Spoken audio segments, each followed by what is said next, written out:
આજે તો અમને બી કહી દીધું અંબાલાલે કે તમે ગરબા રમવા જાઓ.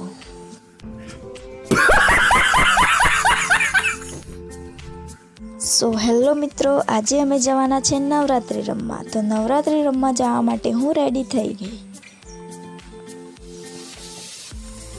ત્યારબાદ અમે સાદરવેલ નવરાત્રિમાં આવી ગયા હતા. આવતાની સાથે અમે પહેલાં દર્શન કરવા માટે મંદિરમાં ગયા અને ગાયક લોકોએ ગાવાનું ચાલુ કરી દીધું તો અમે રમવા માટે નીકળી ગયા.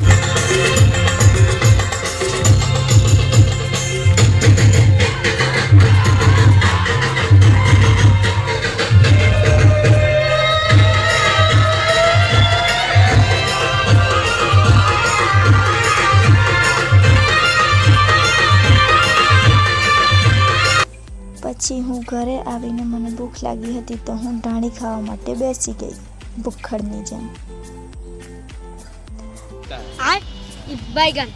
તો આજના માટે આટલું જ. હવે આવતીકાલે મળીશું.